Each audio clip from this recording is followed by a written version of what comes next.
পাক ভারত যুদ্ধে চীন তুরস্ক পাকিস্তানপন্থী আর বিপরীতে ইসরায়েল যুক্তরাষ্ট্র।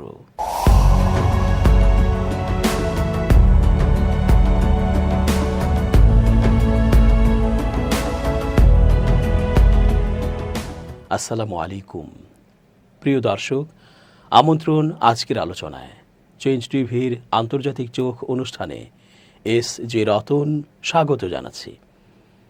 পাক ভারত যুদ্ধে সত্যি যদি পারমাণবিক হামলা শুরু হয় পরস্পরের মধ্যে, তবে প্রতিবেশী অন্যান্য দেশগুলোর কি অবস্থা হবে? বিশেষ করে বাংলাদেশের। খুব তো বলা হয় পাকিস্তান বাংলাদেশের চেয়ে পিছিয়ে আছে। তাহলে পাকিস্তান যে পারমাণবিক শক্তিধর দেশ, সেই বিবেচনায় বাংলাদেশের অবস্থান কোথায়?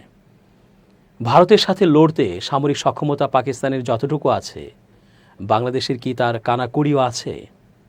যাই হোক, প্রসঙ্গটি বাংলাদেশ পাকিস্তানের তুলনা নয়, বরং ভারত পাকিস্তানের মধ্যে যুদ্ধ লেগে গেলে বাংলাদেশের অবস্থান কোথায় হবে, কি হবে তা নিয়েই ভাবনা। ডক্টর ইউনূস এরই মধ্যে বলে রেখেছেন, বাংলাদেশের আধা আধি সামরিক প্রস্তুতি নিয়ে রাখলে হবে না, একদম পুরো প্রস্তুতি নিতে হবে। সাবাস ডক্টর ইউনূস। ৭১-এর পর এমন বলিষ্ঠ ঘোষণা আর কোনো রাষ্ট্রপ্রধান দিতে পারেনি। হাসিনার পতনের পর থেকে আরও স্পষ্ট হয়েছে, আসলে ভারত বাংলাদেশের কখনোই ভালো চায়নি, বরং ৫৩টি বছর ধরে শুষে খেয়েছে, দাসত্ব উপহার দিয়েছে আমাদের শিল্প, সংস্কৃতি, অর্থনীতি, সমাজ ব্যবস্থা, শিক্ষা, দ্বিপাক্ষিক চুক্তি, সব কিছুতে। এই অবস্থায় ভারতকে বন্ধু ভাবা সবচেয়ে বড় বোকামি ছাড়া আর অন্য কিছু নয়। তাই স্ট্যান্ড বাই থাকো, আমাদের যা কিছু আছে তাই নিয়ে পূর্ণ মাত্রার যুদ্ধে বাংলাদেশকেও অস্ত্র ধরতে হবে। এরই মধ্যে পাক ভারত যুদ্ধে পক্ষ বিপক্ষ সমর্থন নিয়ে নানা কথা শোনা যাচ্ছে। চীন ও তুরস্ক পাকিস্তানের প্রতি তাদের সমর্থন ব্যক্ত করেছে, যদিও তারা পরস্পর উত্তেজনার আশা ব্যক্ত করেছে। আবার ট্রাম্প পাকিস্তানের হামলায় ভারতের নিন্দা করলেও তিনি নানা কৌশল নিয়ে খেলছেন। তাই মুখের কথায় এক, আবার বাস্তবে দেখা যাবে আরেক। ফলে বিশ্লেষকরা জানাচ্ছেন, ট্রাম্প যাই বলুক, ঘুরে ফিরে সে ইসরায়েলের পক্ষেই থাকবে। আর ইসরায়েল যেহেতু ভারতকে সরাসরি সমর্থন দিচ্ছে, তাই আমেরিকাও সেদিকেই থাকবে। আবার গাজা ধ্বংসযজ্ঞ ইস্যুতে বাংলাদেশ, পাকিস্তান সহ অন্যান্য মুসলিম দেশগুলো ইসরায়েলের প্রত্যক্ষ বিরুদ্ধাচারণ করে, এটা দিবালোকের মতো স্পষ্ট। অপরদিকে গাজায় ধ্বংস ও হত্যায় বিশ্বাসী ভারত ইসরায়েলেরই পক্ষে। এমন অবস্থায় পূর্ণাঙ্গ যুদ্ধে জড়িয়ে পড়তে পারে পারমাণবিক শক্তিধর দেশ দুটি, এমন শঙ্কা বিশেষজ্ঞদের। প্রতিবেশী দুদেশের এ যুদ্ধের দামামা নিয়ে এবার মুখ খুলেছে বিশ্বের অন্যতম পরাশক্তি চীন। দুদেশকেই সংযম প্রদর্শনের আহ্বান জানিয়েছে তারা।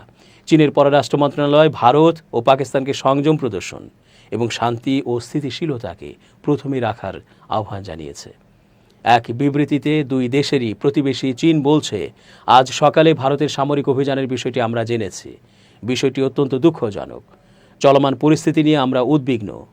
পররাষ্ট্র মন্ত্রণালয়ের বিবৃতিতে আরও বলা হয়, ভারত ও পাকিস্তান সবসময় একে অপরের প্রতিবেশী ছিল এবং থাকবে। তারা উভয়ই চীনের প্রতিবেশী। চীন সকল ধরনের সন্ত্রাসবাদের বিরোধিতা করে। আমরা উভয় পক্ষকে শান্তি ও স্থিতিশীলতার বৃহত্তর স্বার্থে কাজ করার জন্য শান্ত এবং সংযম প্রদর্শনের জন্য আহ্বান জানাচ্ছি। পরিস্থিতি যেন আরও জটিল না হয়, এমন পদক্ষেপ নেওয়া থেকে দুপক্ষকেই বিরত থাকতে আহ্বান করছি। ভারত তার দখলকৃত জম্মু কাশ্মীরের পেহেলগামে জঙ্গি হামলার জেরে মঙ্গলবার মধ্যরাতে পাকিস্তানের বিভিন্ন স্থাপনায় হামলা চালিয়েছে ভারত। পাকিস্তানও ছেড়ে দেয়নি, তাৎক্ষণিক প্রতিক্রিয়া জানিয়েছে। সীমান্তবর্তী এলাকাগুলোতে হামলা চালিয়েছে তারা। ব্রিটিশ সংবাদ সংস্থা রয়টার্স বলছে, ভারতীয় সেনাবাহিনী পাকিস্তানের ৯ স্থাপনায় হামলা চালানোর কথা জানিয়েছে। এতে ৮ জন নিহত ও ৩৫ জন আহত হয়েছেন। পাকিস্তানের দাবি, তারা ৫টি ভারতীয় যুদ্ধ বিমান ভূপাতিত করেছে। তবে এ বিষয়ে এখনও কোনো মন্তব্য করেনি ভারত। এছাড়া ভারতে পাকিস্তানের হামলায় ৩ জন নিহত হয়েছেন। যুদ্ধের দামামার জেরে ইন্ডিগো, এয়ার ইন্ডিয়া সহ বিভিন্ন এয়ারলাইন্স কর্তৃপক্ষ বহু ফ্লাইট বাতিল করেছে। অন্যদিকে ইসলামাবাদের সমস্ত শিক্ষা প্রতিষ্ঠান বন্ধ ঘোষণা করা হয়েছে। পাকিস্তানে ভারতীয় সশস্ত্র বাহিনীর হামলার পর প্রথম দেশ হিসেবে ইসলামাবাদের সাথে সংহতি প্রকাশ করেছে তুরস্ক। বুধবার ৭ মে সকালে পাকিস্তানের পররাষ্ট্র মন্ত্রণালয় এক বিবৃতিতে জানিয়েছে, ভারতের বিনা উস্কানিতে পাকিস্তানের সার্বভৌমত্ব লঙ্ঘন এবং নিরীহ বেসামরিক নাগরিকদের হত্যার ঘটনার বিরুদ্ধে ইসলামাবাদের সাথে সংহতি প্রকাশ করতে পাকিস্তানের পররাষ্ট্রমন্ত্রী ইসহাক দারের সঙ্গে ফোনে কথা বলেছেন তুরস্কের পররাষ্ট্রমন্ত্রী হাকান ফিদান। বিবৃতিতে বলা হয়েছে, তিনি অর্থাৎ হাকান ফিদান অবনতিশীল আঞ্চলিক নিরাপত্তা পরিস্থিতি নিয়ে উদ্বেগ প্রকাশ করেছেন। উভয় নেতাই ক্রমবর্ধমান পরিস্থিতির উপর ঘনিষ্ঠ সমন্বয় বজায় রাখতে সম্মত হয়েছেন। তুরস্ক বরাবরই পাকিস্তানের ঘনিষ্ঠ মিত্র হিসেবে পরিচিত, খবর দ্য প্রিন্ট এর। এদিকে চলমান উত্তেজনার মধ্যেই কাশ্মীরকে বিভক্তকারী সীমান্তে একটি সামরিক চৌকিতে আত্মসমর্পণের সাধারণ প্রতীক হিসেবে পরিচিত সাদা পতাকা উত্তোলন করেছে ভারতীয় সেনারা, এমন দাবি করেছে পাকিস্তান।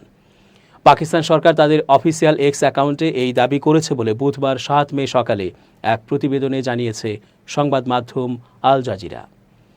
পাকিস্তানের তথ্য ও সম্প্রচার মন্ত্রী আতাউল্লাহ তারার নিজের এক্স অ্যাকাউন্টে এই দাবির কথা তুলে ধরে বলেছেন, প্রথমে তারা তদন্তের প্রস্তাব অর্থাৎ পেহেলগাম হামলার তদন্ত প্রস্তাব থেকে সরে গিয়েছিল, এখন মাঠ থেকে পালিয়ে গেছে। ভারতের হামলার প্রতিবাদে দেশটির চার্জ ডি অ্যাফেয়ার্স গীতিকা শ্রীবাস্তবকে তলব করেছে পাকিস্তান। বুধবার 7 মে এ খবর জানিয়েছে সংবাদ মাধ্যম ডন। বুধবার এক বিবৃতিতে পাকিস্তানের পররাষ্ট্র মন্ত্রণালয় জানায়, পাকিস্তান এবং আজাদ জম্মু ও কাশ্মীরের একাধিক স্থানে বিনা উস্কানিতে ভারতীয় হামলার বিরুদ্ধে পাকিস্তানের তীব্র প্রতিবাদ জানাতে রাষ্ট্রদূতকে তলব করা হয়েছে। এটা জানানো হচ্ছে, ভারতের আগ্রাসন পাকিস্তানের সার্বভৌমত্বের স্পষ্ট লঙ্ঘন। এতে জোর দিয়ে আরও বলা হয়েছে, ভারতের এই হামলা জাতিসংঘ সনদ, আন্তর্জাতিক আইন এবং আন্তঃরাষ্ট্রীয় সম্পর্ক নিয়ন্ত্রণকারী প্রতিষ্ঠিত নীতিমালার লঙ্ঘন। এর আগে পাকিস্তান শত্রুতাপূর্ণ আচরণ এবং ভারতের ভিত্তিহীন যুক্তি দৃঢ়ভাবে প্রত্যাখ্যান করে। ভারতীয় পক্ষকে সতর্ক করে বলে, এই ধরনের ব্যাপরো আচরণ আঞ্চলিক শান্তি ও স্থিতিশীলতার জন্য গুরুতর হুমকি সৃষ্টি করবে। 22 এপ্রিল পেহেলগামে বন্দুকধারীদের হামলায় 26 পর্যটক নিহত হওয়ার ঘটনায় সীমান্তের সাথে যোগাযোগের অভিযোগ তোলে ভারত। পাকিস্তান তা প্রত্যাখ্যান করে। বুধবার ভোরে পাকিস্তানের বেশ কয়েকটি স্থানে হামলা চালায় ভারত। হামলায় পাকিস্তানে 26 জন নিহত হয়েছেন। পাকিস্তানও পাল্টা হামলা চালিয়েছে। এতে 10 জন নিহত এবং বেশ কয়েকটি ভারতীয় বিমান ভূপাতিত হয়। পাকিস্তানের বেশ কয়েকটি স্থানে ভারতের সামরিক হামলার পর দেশটির প্রধানমন্ত্রী শাহবাজ শরীফ বলেছেন, প্রতিশোধ নেয়ার সমস্ত অধিকার পাকিস্তানের রয়েছে। এর আগে ভারত সরকারের পক্ষ থেকে একটি বিবৃতি জারি করে জানানো হয়েছে, ভারতীয় সেনা ইতোমধ্যে অপারেশন সিঁদুর শুরু করেছে। ভারত সরকারের বিবৃতিতে বলা হয়, পাকিস্তান ও পাকিস্তান অধিকৃত কাশ্মীরে সন্ত্রাসী অবকাঠামো লক্ষ্য করে এই অভিযান চালানো হয়েছে, যেখান থেকে ভারতে সন্ত্রাসী হামলার পরিকল্পনা ও তা বাস্তবায়ন করা হয়েছিল। বিবৃতিতে আরও উল্লেখ করা হয়েছে, মোট 9টি জায়গায় নিশানা করা হয়েছে। আমাদের পদক্ষেপ কেন্দ্রীভূত ও পরিমাপ করে বাস্তবায়িত করা হয়েছে এবং এটি উস্কানিমূলক নয়। পাকিস্তানের কোনো সামরিক স্থাপনাকে টার্গেট করা হয়নি। পাকিস্তান দাবি করছে, দেশটির বেসামরিক নাগরিকদের ওপর হামলা চালিয়েছে ভারত। সামরিক হামলার পর প্রধানমন্ত্রী শেহবাজ শরীফ ছাড়াও অন্যান্য মন্ত্রী এবং পাকিস্তান পিপলস পার্টির নেতা বিলাওয়াল ভুট্টো প্রতিক্রিয়া জানিয়েছেন। ভারত শাসিত কাশ্মীরের পেহেলগামে গত 22 এপ্রিল পর্যটকদের ওপর হামলা করা হয়েছিল, যে ঘটনায় কমপক্ষে 26 জনের মৃত্যু হয়। এই হামলায় পাকিস্তানের ভূমিকা নিয়ে প্রশ্ন তোলে ভারত, যদিও পাকিস্তানের পক্ষ থেকে সমস্ত অভিযোগ খারিজ করে দেওয়া হয়। এই হামলাকে কেন্দ্র করে দুই দেশের মধ্যে ব্যাপক উত্তেজনা সৃষ্টি হয়েছে। এর মধ্যেই গভীর রাতে ভারতের পক্ষ থেকে ক্ষেপণাস্ত্র হামলা শুরু করা হয়। সোশ্যাল মিডিয়া প্ল্যাটফর্ম এক্সে ভারতের পক্ষ থেকে এই পদক্ষেপের প্রতিক্রিয়ায় পাকিস্তানের প্রধানমন্ত্রী শাহবাজ শরীফ বলেছেন, প্রতিশোধ নেয়ার সমস্ত অধিকার পাকিস্তানের রয়েছে।